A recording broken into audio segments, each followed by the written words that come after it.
Welcome to Nitpicking Nerds. Today, we're doing my own personal deck, Yuriko, the Tiger Shadow.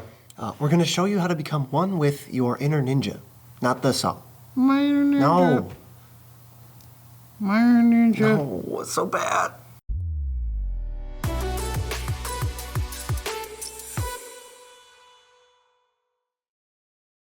I'm your host, Joe Cherries. I'm your host, Beezy. That makes us the Nitpicking Nerds. Do you like level 0, no thought involved jokes like the one you just heard? Definitely give the video a like if you like those things. Yeah, and besides, you want to like this video because people who like this video are 10% more ninja-like. Disclaimer guy here. Being a ninja-like is not quantifiable in any way, and therefore we can't increase it by a percentage. Certainly hope whatever that was audible. The sirens in the background? Yeah, I certainly hope that was Someone's audible. getting arrested. Yeah, I don't know what is going on. So, this is a Yuriko deck. It is awesome. Oh god, I love this deck so much. But before we get into it, before we get into these categories and let's read the commander. Yuriko, Tiger Shadow, 1, black, blue, 4A, 1/3. Whenever a ninja deals combat damage to a player, reveal the top card of your library. Each opponent loses life equal to its converted mana cost. Put that card in your hand. Commander Ninjutsu, blue and a black. So that means if you have an unblocked creature getting in there, put that creature back in your hand. Put her in the place from either your command zone or your hand. You can only do that after blockers. Yes, it has to be unblocked, as in they had a chance to block it, but they didn't. Yeah, every creature that has attacked and has not been blocked is unblocked. That's not how that works. But it's actually not true. What you said is yeah. Definitionally, they are unblocked. But according to Magic, no. Magic's definition, they are not. Yes. So this deck has a lot of cool things it's doing. Let's just get right into it. But we'll get right into it. So Joe's really excited. we have our commander. She wants to be ninjutsuing all the time. Because the ninjutsu doesn't use tax, which I think is really dumb. I think they might as well just have it use tax, and then it feels more fair, but this is just like pretty brutal. Oh, it's so brutal. So we have evasive cards to ninjutsu. So these are like, there's so many cards. We have to guarantee that the creature that Yuriko swaps with isn't blocked. So what better way to do that than to play the most bulk chaff throughout limited history of 1/1s that can't be blocked. Oh, so many evasive threats and so many were just bad. But we're gonna start with one of the we're just gonna call this a gourmet bagel. It's one of the gourmet bagels of the deck because this card is awesome in this deck. It's really good. It's Tetsuko Umezawa.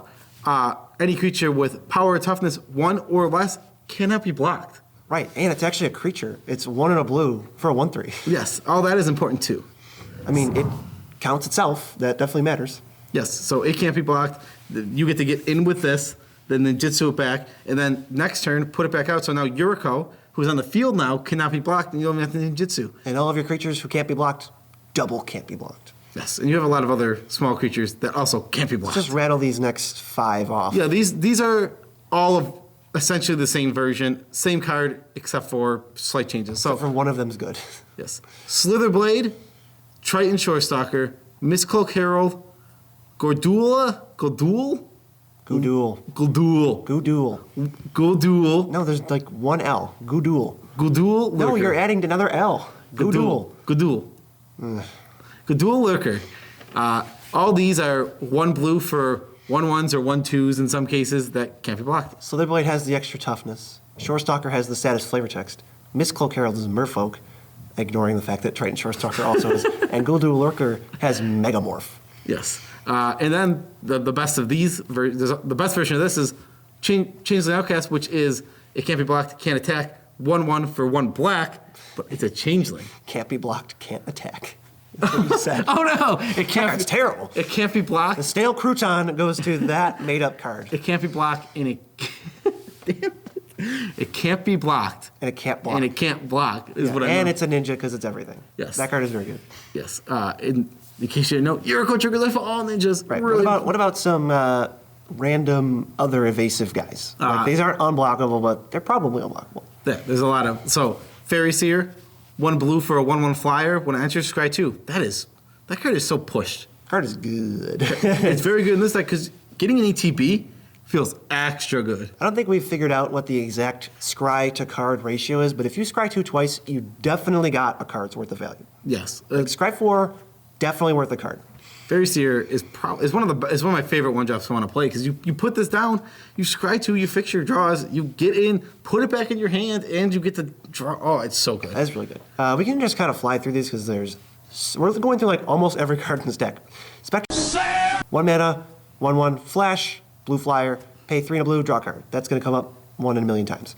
Our favorite card in this deck probably, Ginger Brute, 1 mana for a 1/1 haste. It's an artifact creature golem. You can pay 2 and sacrifice it because it's a food to gain 3 life, and also you can pay 1. And the actual ability is it can't be blocked except by creatures with haste this turn. Think about Ginger Brute. It has haste, super good and important in this deck. There's other ninjas which we will be getting to. So if you can do this on turn 2, you can ninjutsu guy back, and then next turn put it back down, get in again, and do another ninjutsu. Yeah, it's like the worst. It's the worst best card. It So- looks like it has no text, and then all of a sudden you're like, I wish I could get this Ginger Brute off the table. Ginger Brute turns out is just really good in this deck, super strong. Siren Store Tamer, 1/1 flyer for 1, but you can pay blue and sacrifice it to counter a spell or ability that targets you or permanent you control. Yes, I think it's creature, but It's a it just creature. kind of it'll sometimes counter a thing somewhere. yeah, but also it's a 1/1 flyer for 1. That's what's important. That's the main thing. Here's some other just cool ones. Brazen Bower. It flashes in for 1 blue for a 3/1, but it can only block flyers. Or you can play its Adventure, which is Petty Theft, right? Petty Theft, 1 and a blue, bounce a non-land permanent you don't control. You're right. And when you say or, you of course mean you can play Petty Theft and then Brazen Bower. Yes, you can play it in that order. Baleful Strix. I'm not going to read this one. This one is a well-known card. It's up on the screen. You can see it really quick. You saying that was actually way more than the text of the card. That's not true. 2 mana, 1/1 Death Touch flyer. When it enters, you draw a card. That's just one of the most important cards in the card. Nether Trader, it's got Shadow and Haste, can't be blocked. When your creatures die, you can bring Nether Trader back. Invisible Stalker, Hexproof, unblockable. Phantom Ninja, unblockable Ninja. This one is too expensive for your usual unblockable guys, but it doubles up as being a ninja, which is awesome. Yeah, Phantom Warrior is, I would say, bad. Phantom Ninja is good. Yeah. Phantom Warrior, actually unplayable garbage. Same card other than creature type. Yeah. These next things, so we have all those unblockable creatures. There's so many of them. So you might as well get a little extra gravy. We don't have a gravy boat still, but the comments helped us know that we need a gravy boat. Comet Gravy Boat. No, we already know we need a No, gravy boat. it doesn't matter. But just in case, Comet Gravy Boat, so we don't comment forget. gravy boat again. Okay, So that YouTube can tell me that I have 97 spam comments on my video. I have to okay all of them. So the first one working with all these guys, Sword of the Animus, it's 2 mana for an equipment artifact. You can pay 2 to equip it. The equipped creature gets +1/+1, and whenever it attacks, search your deck for a basic land, put it on the battlefield, tap. This is really good. You just put it on one of your guys and you just keep attacking. You're getting land advantage every single time that stupid unblockable Ginger Brute gets in there. Yeah, this usually reads 4 mana. Every turn you get a basic tapped. Another awesome card, Dowsing Dagger. 2 mana for an artifact equipment. When enters the battlefield, target opponent creates 2/0/2 green plant creature tokens with Defender. Equipped creature gets +2/+1. Equip 2. When the equipped creature hits someone, you get to flip it into Lost Veil, which is tap for 3 mana of any color. So what ends up happening here is you literally just end up paying 4 mana, or you end up essentially paying 1 mana. Do it all in the same turn. Yeah, you just go play it, equip it to one of my guys. You spend 4 mana, you flip it, it transforms, then you net 3 mana off the land. So you really only spent 1 to deal 2 extra damage, give 2 plant tokens, and set up yourself for next turn. And then you untap next turn and you're like, wait, I'm 3 turns ahead now. So in this deck, it's way, way, way better Thran Dynamo. This card It's is like, that's what it is. This card is actually insane in this deck. Like, it is so good. I had a white weenie deck that was trying to make Dowsing Dagger work, and I took it out. And I'm glad I did, because this deck would put it to shame. Of like how often you can hit. This literally flips. I don't think I've played Dowsing Dagger and not been able to flip it because of this deck. Like you just wouldn't, you wouldn't play it, because it flips so often. Yeah. Binding of Thassa, this will turn anything that's hitting into draw. So it's 2 blue for an artifact. Is it enchantment also? Legendary Artifact Enchantment. Yeah, legendary artifact enchantment. Whenever a creature deals combat damage to a player, an opponent probably. You don't like saying the words you control. Whenever a creature you control deals combat damage to an opponent, draw a card. Same with Coastal Piracy, which is the same thing for just an enchantment. Yes. Coastal Piracy not in this deck. I put it here just to mention. It's a card I'm looking to put in the deck. I just don't have it. We'll find a room. We'll find room. What about the ninjas, as you wrote? I put all the ninjas on here. Let's just go over Ninja the Deep Hour, and Why don't we just say what they do when they ninjutsu?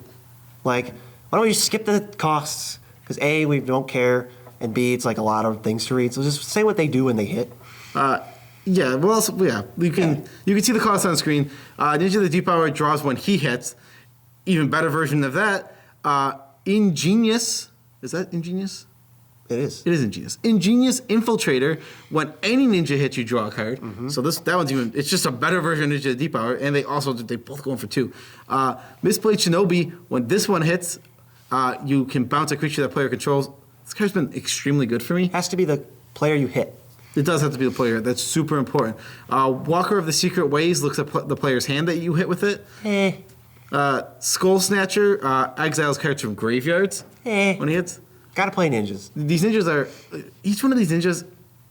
The fact that like Skull Snatcher goes in for 1, so important. They're all unblockable on their first turn. They're all going to trigger Yuriko, which is the main way you're going to win anyway. We'll get to that later. When Yuriko, let's say Yuriko needs like 8 triggers to win. These are all just extra like ways to speed up the clock. Yes. This ninja's been insane every time I've played it. Mist Syndicate Naga. Whenever it hits, it creates a copy of itself, which is It's a 3/1. Which is also a ninja. Yeah. So you just keep getting more of these. Having the 1 defense is so awesome. This wombo combo is with Tetsuko. Yes. Oh, it's so It good. just makes them unblockable, and then you make 3/1 unblockables. What about Fallen Shinobi? Fallen Shinobi, when it hits, exile the top 2 cards of target player's library, or of the player that was hit. Yeah. So you exile those 2 cards, you can cast those cards without paying the mana cost. So just probably draws you a card and a half. And then you cast it right away. And sometimes they're insane. Oh yeah, what about Higure, the Still Wind? When it hits, you can tune up a ninja, and it can make ninjas unblockable. Good, because I don't know what any of these cards do. What about Sakashima's Student? It's a clone. It's a Oh, clone. ninjutsu's as a clone. It's a ninjutsu clone, yes. Gotcha. What about Silent Blade Oni? When it hits, you look at the player's hand. Oh, that's a brutal And one. you can play any one of those cards. I think the ninjutsu's like 6, but you get to just... It's- You dome them for 5, because it's unblocked. And then you get to cast one of their things for free. I think it's 6, but yeah. Yeah, I think it's a 6/5. It's like an ogre or something. Yeah, no. I was skeptical on this card, but it's been nothing but good for me. This next card has not been so good, and it's on my short list of cards to cut. Maybe for Coastal Piracy. Yep. Inkai's Servant of Oni, which when it hits, you can reanimate something from the graveyard. I've just never had this be relevant yet. You haven't gotten a creature? I haven't gotten anything decent. She regenerates. That's all right. What about Throat Slitter? You had that in the maybes. Yeah, in the maybe category, Throat Slitter, when it hits, it Doom Blades. I That absolutely want seems that. pretty good. No, it is. In my head, that's really way better than like half these. It is. Yeah. I mean, in my head, when I was going through the ninjas and putting them in the deck, I did not think that it didn't seem good. I can't picture Throat Slitter. That's a rat, right? Yeah, It's like I think it's called Throat Slitter. It doesn't matter. the one that Doom Blades. We're gonna nickname Throat Slitter anyway. Yeah, the one that Doom Blades Throat Slitter. All right. Obviously, we have the little dudes that are gonna hit every turn. We have plenty of ways to ninjutsu and get ninja triggers when Yuriko hits. But what do we actually do? How do we turn that into anything that matters? Well, we're gonna have a ton of big CMC cards in this deck. So let's get right into what we got for big CMC. Well, why do we need big CMC? Because they lose more life. Yeah, when you hit a card that has big mana cost but low actual mana cost that you can cast for cheap, you just dome them for like 9, and then you get to cast a spell right away because it's got Delve. Yes. Delve spells. We'll start with Delve spells because you brought them up. Dig Through Time, Treasure Cruise, Temporal Trespass. Extra turn, draw 3, look at the top 7, take 2. Trespass costs 11, and its Delve can be reduced by 8. It's So it can be blue, blue, blue for a time walk. It's absolutely insane. Never to Return. This is one of those bad counters, bad removal spell. Read but the ruling on Aftermath because Never Return is unplayable. the ruling on Aftermath? I mean, the card's converted mana cost is equal to the whole card. The total. So Never is 1 black, black. Return is 3 and a black. When you look at the card in a sense like, oh, it's on top of my library. Well, the mana cost is 7. If it were on the stack and you're casting Never, mana cost is 3. Yes. Discovery Dispersal. This is This is one of our preordained effects, but this one, it has a second side, which makes it cost 7 mana. Right. The Dispersal's all right. You bounce their highest converted mana cost thing, and they all discard a card. That's just card advantage. I love Discovery Dispersal. Any effect that is even remotely like preordained, I'm on board for. Actually, no. Any effect that is preordained. I don't like any Seer Visions. Yeah. Commandeer. You can It's a 7 mana, take control of a non-creature spell, but you can pitch 2 blue cards like a forcible type effect and do it for free. You exile them, and then you just get to steal something out of the blue. They have no idea that you're holding it up. It could just be any time. Love this card. Now we already know forcible and force negation are very good. They do. But of all the decks I've ever built, I've never felt like I've wanted them more than this deck. You always want to be advancing your board state nonstop, and you always want to have. But it's tough to even leave up 1 or 2 mana for those counter spells. Plus, they just cost more than they really cost. Yes, and they cost. I don't even say that. Mana cost is higher than their actual cost. I don't know. Yeah, exactly. Next is a fade is 5 blue for an extra turn, and it shuffles into your library instead of going to your graveyard. There's no way this thing is not going back in your library. Yes. We love this card. And Nitpicking Nerds Hall of Fame. This deck's not built to be the go off. You don't need to. Turns out, if you're drawing that many cards, the game's over. Yeah, this deck, Yuriko can be made into an extremely degenerate deck. This deck is very good and does a lot of awesome. I don't know. We're pretty degenerate. How are we not maximum degeneracy? We're not with this deck. What's left to do? So we're not quite as degenerate as we can get, but we are pretty degenerate. So, okay, see, that's degenerate. What do you actually mean by degenerate? It's not actually bad to try to win. Competitive?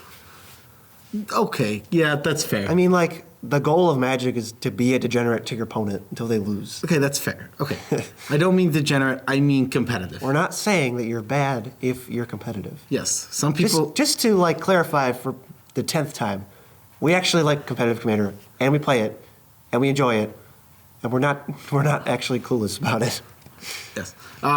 So, let's start with some winning the game category. Where we got all the pieces. These are the cards that put the pieces together into an actual, convert the cheap guys, the big spells, and the unblockability into an actual win. Yes. So cards that stack top of your library, so you can hit them with those big spells that we just talked about. You can put those on top now. We have Vamp Tutor. Arguably already better than Demonic Tutor. And now it's Yuriko's going to get you the card anyway. So it's going to do 11 damage to your opponent, and then you get to cast, for example, a Time Walk. Not just your opponent, all of your opponents. It's all of your opponents. That was my bad. Yeah. Scheming Symmetry. You Vamp Tutor and someone else Vamp Tutors. This is a deck that can just end the game before that matters. Yes. Or just, play it early and have fun. I like Scheming Symmetry a lot. Since he's Divining Top, that card's ridiculously good. Lindell's Vault, the most text and longest card to resolve. This is the worst instant, I think. I don't know. This just might be the worst instant. It is so painful to watch this resolve because there's the cost of all right, you can't take those 5, is 1 life. Maybe in Constructed, that mattered. I don't know if this card even saw play. Maybe it did. It's really good. But in Commander, it's pay a life. Nope. Looking for something specific. Looking for a chain of at least 3 cards. Nope. Nah. Nope. And that was so much faster than how it goes. Because I'm trying to... You have to draw a fresh 5. I don't want this video to be 20 minutes longer. I would ban Lindell's Vault because I hate it. I don't think it's a fun... Did we say we would ban Top? I would ban Top. It's the same thing, right? It's the same logic. Ban at the same time. It's just a little annoying to watch resolve. Obviously, the card's great. It sets up the top card in your library. Insidious Dreams is a weird one. 3 and a black is an additional cost to cast this card. Discard any number of cards. It's an instant. It is an instant. Discard any number of cards. Then put that many cards. Then search your library for that many cards. Put them on top. It is so much better that this card is an instant. Yes. Why is that? Because you hit with Yuriko and 3 other ninjas. Okay. Then you go, all right, I will Insidious Dream stack my deck for max amount of damage now with a 4. But you can just do it instant speed after the trigger's on the stack. Okay, yeah, that's what I was getting at. It took you a very long time to say that part. To get there, yeah. In this I deck, thought you were going to be you can just stack with Yuriko. if you have 3 triggers, this deck can stack 9, at least 11. 9, so 27, I think. 27, No, yeah. 28. 28. Dig through time. What would those 3 cards be? Dig through time, trespass, expropriate. Which is actually in this deck, and it is a way to win the game. Ugh. BZ hates this card. This card's extremely good. He hates it more than he should. I hate it because it's lazy. We already talked about it. It was in the 10 most annoying cards video. We'll just talk about it in the context of this deck. It is amazing. It's going to bury your opponents and annihilate them. Yes. Because one of the most important things in this deck is also chaining extra turn spells. Yeah, when you chain 3, Yuriko and like conservatively, if Yuriko and another ninja that's going to hit, you get 2 triggers. It's probably like an average of 4 each trigger, and then the time walk hits, and then you're like, okay, hit somebody, they take 2, everybody else takes like 4 to 7. Okay, time walk, or tutor for my time walk. You take 11, play my time walk, and then it just gets like it snowballs from there. Yep. So the extra turn spells in the deck: Expropriate, Next to Fate, Temporal Trespass, Temporal Manipulation, and Time Warp. I would also obviously have the stupid other 5-mana one that's like. What'd you put in? Temporal Mastery. What's temporal? 7 mana, but you miracle it as Time Walk. No. Really? I don't think so. But you have so many top manipulations. Oh, maybe. Yeah, you might be right. You can literally randomly end step Vamp Tutor and then just Time Walk. You know what? Now that you're saying it, Huh? they didn't have it at this when I was building this deck. They didn't have it. Put it in the. I wish this card was in my deck pile. Right. The pile's like this big. There's like 4 or 5. It's a tiny pile. Yeah, this deck's getting pretty good. So Well, we've already figured out that's everything. There's nothing left to talk about. oh, this deck is so. You now know how to release your inner ninja. Yes, this Yuriko deck has been extremely fun. I've absolutely loved it. Yuriko's like so powerful. There's like 5 ways they push that card. The no tax, the every ninja triggers, I guess even just like ninjutsu just kind of pushes it. She was just supposed to be a ninja commander. I don't think they really they did push it. I don't think they intended her to be as good as she is. It's not it doesn't really encourage the tribe, really. It does. The way Plain ginger brute. well, the thing that encourages the tribe is Well, I know it's the whenever a ninja. Well, the whenever ninja also converted mana cost because ninjas cost less, have a high converted mana cost, but cost less than ninjutsu. That's the whole idea. Usually. So all the ninjas have technically high converted mana cost, but they usually get them for less. Yes. I agree. Well, that's part of the ninja synergy. That Yeah, she was trying I to get go it. for. I don't know. It's just weird when you put a mana cost on a card that isn't actually there. Like Derevi is the same way, and the Eminence commanders are there too. It's like, I don't really like that. And it's like design space I don't want to mess with. Yeah, but I mean, the deck's great. You're going to chip in times a million. This deck looks probably worse than it actually plays. oh, this deck looks like dookie butts on paper. Because it's like, oh, well, how do you beat a board wipe? It's like, well, A, you counter it. B, you only have 3 creatures at any given moment, so you don't really care. And C, when you hit with Yuriko, which is always, usually on turn 2 or 3, unblockable, you get your cards back. So you can rebuild from a board wipe really easily. There's like 12 1-mana 1/1s. You got to turn. This is the deck that has a turn 1 play. There's so many 1-mana 1/1s. It's insane. I was looking when I didn't put this deck on anything online yet, and I was going through it physically while I was making this deck the script for this, and I pulled out all of the 1/1s. I'm like, this is so many. Above average amount of 1-mana 1/1s. That's like elf ball levels of 1-mana 1/1s. I don't even know if I have them all because there's there's other versions of that Yeah, card. there's plenty of. Don't cut Triton Shorestalker. No, it's so mean. It's so mean. Read the flavor text in that card. Not you, them. Just like when you get a chance at home, you want to cry. Read that one. There's another one that's super sad. Maybe we should do like top 10 saddest flavor text. Or top 10 flavor text. That might be cool too.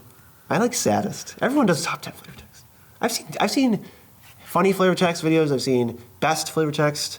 I've seen like most flavorful, but I've never seen like sad flavor text. All right, well, special thanks to all 45 of our patrons. 45! We love you guys all as much as we can without making you uncomfortable. You guys, you make the channel. You what run it this is to- channel. You literally, every improvement that's ever been made to this channel, other than like us learning stuff, obviously you can't teach us stuff. Can't teach us our Galaxy Brain plays. That's not even true. Some of our fans have actually taught us stuff. Yeah, never mind. Yeah, so everything that's improved in this channel, we'll just say for the sake of saving time now. Yes. Is because of you guys. Everything. It's all money that's coming from you guys, and we love you guys. Thank you so much. If you can't support us monthly on patreon.com/nitpicking nerds because you have too many monthly bills, your electric's too high, it's cold, your gas is too high, you got I'm not supporting these guys. It's cold out. Exactly. But you're thinking, man, maybe a one-time thing might be a little better. You can go to buymeacoffee.com. It is a digital There you tip jar. go. I was like waiting for you to say digital, not virtual. It is a digital tip jar where you can go and buy us a coffee. It's usually in increments of $3, and you do that. We get some money. We look at it. We go, thank you, because you guys are awesome. Where can you see this deck? TCG Player. There's a link in the description. You follow that link to the deck list. From that link, now you're on the deck list. You can either buy the deck or navigate anywhere you want. Buy literally whatever you want from TCG Player, and we get a little kickback on the order. You don't have to spend any extra money because you were going to buy those cards anyway. So, we're actually at the part where we've been forgetting. Yes, the tidbit. I was thinking that we could talk about our experience with formats other than Commander. Well, that's perfect because today at my LGS, there was a draft championship. I was one of the players in it, and I won the draft championship. Just casually won. I won a cool playmat. The Ashiok one? Yes. Ooh, we'll show it in the next. Maybe we'll show it in one of the next videos. Or maybe we'll post it on Twitter. So go follow us on Twitter if you because want to see it. we and you have always had the agreement to cut a playmat in half. Peter offered to do that with me. I'm like, I can't do it, as I've always told BZ. Yeah, if we were ever in the finals, we would split the playmat. If I had got also, I agreed with my other, like if I got there with a friend, I would also do it with like another friend. But I did not. John, I didn't hear that. John, I didn't hear that. No, only with BZ. What if we had to run down like our rap sheets? What do you mean? Like you're constructed. Like what have you done? Like what formats do you play? How long have you played them? What have you done? Okay, so I've played a lot of Modern. Mm-hmm. I haven't been playing it recently. Mostly on the Pioneer train. Nothing competitive in Pioneer. Done a couple GPs with Modern and stuff. Standard, I won a PTQ one time. You day 2 a GP, right? Not a standard GP. What did you date? A modern GP? Yeah, Modern. I I day did two. a GP, yeah. I day two a Modern GP. Yeah, nothing crazy, nothing too insane, but I did pretty well. Actually, funny. Was a quick. I mean, we're just doing a tidbit. This is the end of the video. Yeah, well, you guys, we're gonna be here for a bit. Just Yeah, if you're done with the video, you like feel us, free- cool. If not, there's no more Yuriko. She's Yeah. not gonna show up at the end. Yeah, We're but- like, and the next category. Yeah. She's gone. We're done with that. What was I saying? Your rap sheet. I don't know if that's what it's called. Day two, the PPTQ. I picked up Humans on a Friday, put it together, played it on an FNM, went to a PPTQ the next day, and I had top 8'd at least 10. You top 8'd so many. If we're getting into my rap sheet, like I've won way more PPTQs than you. I've also top 8'd way less PPTQs than you. It's kind of like if I top 8'd a PPTQ, I just kind of won, and if you top 8'd, you lost. Yes, I had like 10, and then but I said picked up Humans. Next day, won PPTQ with it. Yeah, I've played Standard. I used to play like a bunch of Standard from like Alara Reborn on, and then I stopped around the time that Snake rotated because I just stopped caring, and Standard got real poopy real fast. Modern, I've played Green, Black, or Abzan the whole time, just the whole time since like Lingering Souls came out. I think pretty much. Won a couple PPTQs, won a PTQ, so I got to go to the Pro Tour. Nobody, I haven't even bragged about the Pro Tour yet. When you were, when we first met, you were picking up cards. You were slowly picking up like Termagoyfs and stuff for your Real deck. slow. I do remember that. Yeah, flew out to Brussels for Pro Tour Dragons of Tarkir. Yes. Which I promptly then won. I didn't win, but I went. The last tidbit, me and BZ both play a game called Cody Cross that I'm currently beating him in, and like they repeat clues on that game. Okay. I keep getting, where is Brussels is the capital of, and I'm like, I can't remember. I can never. You can't remember? I can never remember. I jokingly bragged about that so many times. I know. You should be able to know. I know. Doesn't even know. I don't even know right now. Had the clue earlier today. Oh my God. It's Belgium. It's Belgium. Thank you. Peace out, Tribes. We're done.